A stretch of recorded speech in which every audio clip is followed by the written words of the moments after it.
Baik, bismillahirrahmanirrahim. Assalamualaikum warahmatullahi wabarakatuh. Perkenalkan, nama saya Zakri Al-Siddiq dengan NIM 25367188. Hari ini saya akan melakukan presentasi terkait tugas mind map dari mata kuliah pengantar coding dengan Ibu Septiana Pratiwi MCom. Baiklah, saya akan melakukan presentasi dengan materi tentang pointer, pengelolaan teks, array, satu dimensi, array multidimensi, dan tipe data bentukan atau struk. Yang pertama yaitu pointer dan pengelolaan teks. Pertama, saya mulai dari bagian pointer. Pointer itu sederhananya adalah variabel yang menyimpan alamat memori, bukan nilai langsung. Pointer biasanya dipakai untuk manipulasi data secara dinamis. Untuk deklarasinya misalnya variabel p.2 integer titik koma. Kita bisa menggunakannya untuk mengakses atau mengalokasikan data tertentu. Pointer juga bisa menunjuk ke array, bahkan ke karakter yang sering disebut pointer to string. Dari sini kita bisa mengolah teks secara lebih fleksibel. Ada juga fungsi-fungsi penting seperti strclpe, strlen, dan strcat yang dipakai untuk menyalin, menghitung panjang, atau menggabungkan string. Ada juga fungsi-fungsi penting seperti itu akan membantu kita manipulasi data dan teks secara lebih efisien. Yang kedua, array satu dimensi. Selanjutnya masuk ke array satu dimensi ini. Array satu dimensi adalah suatu struktur data yang menyimpan banyak nilai dengan tipe yang sama di dalam satu baris. Kegunaannya banyak, misalnya menyimpan daftar nilai, mengolah data statistik, dan sebagainya. Contoh deklarasinya variabel A, array, kemudian buka kurung 1 sampai 5, kemudian tutup kurung of integer titik koma. Untuk mengakses elemen, kita cukup pakai indeks, misalnya A1, A2, dan seterusnya. Array jenis ini paling sering dipakai dalam tugas-tugas yang membutuhkan penyimpanan data sederhana, tapi terstruktur. Yang ketiga, array multidimensi. Array ini mirip seperti tabel atau matriks yang punya baris dan kolom.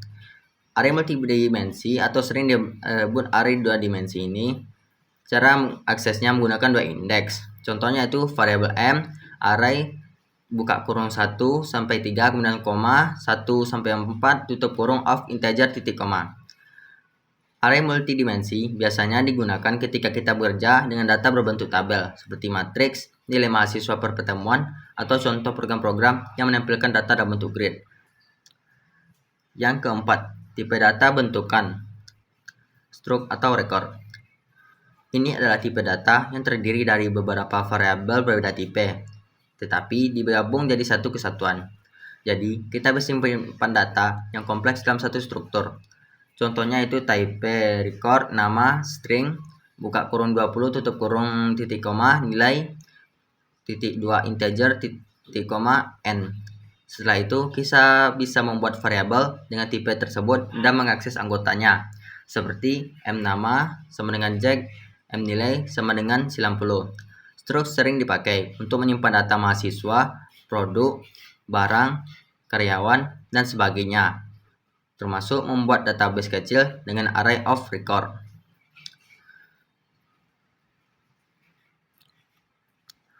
Hubungan antar materi, kalau kita lihat dari mind map ini, sebenarnya semua materi ini saling terhubung satu sama lain. Pointer, array, dan struk bukan konsep yang berdiri sendiri, tetapi dipakai bersama dalam banyak program nyata. Misalnya, pointer bisa digunakan untuk mengakses elemen array secara lebih fleksibel, terutama saat kita ingin mengelola data secara dinamis. Array sendiri adalah dasar penyimpanan data berurutan, dan ketika datanya semakin kompleks, misalnya data mahasiswa yang punya nama, nilai, dan beberapa atribut lain, kita mulai menggunakan struk. Bahkan, struk juga bisa digabung dengan array, sehingga menjadi array of struk, yang biasanya dipakai untuk membuat database kecil. Kemudian, pengelolaan teks yang melibatkan pointer ke string yang penting juga saat kita ingin menyimpan input berupa nama atau karakter. Dari sini terlihat bahwa konsep-konsep ini saling melengkapi pointer, memberi fleksibilitas, array memberi struktur, dan struk memberi bentuk data yang lebih lengkap, dan array dan struk memberi bentuk data yang lebih lengkap. Baiklah, sekian presentasi dari saya. Sebagai penutup, dari map ini bisa kita lihat bahwa pointer, array satu dimensi, dan array multidimensi, dan stroke adalah konsep dasar yang saling berkaitan dalam pemrograman. Masing-masing punya peran penting dalam cara kita menyimpan, mengolah, dan mengorganisasi data. Dengan memahami hubungannya, kita bisa membangun program yang lebih rapi, efisien, dan mudah dikembangkan. Sekian pemaparan dari saya. Jika salah dan janggal, saya mohon maaf. Assalamualaikum warahmatullahi wabarakatuh.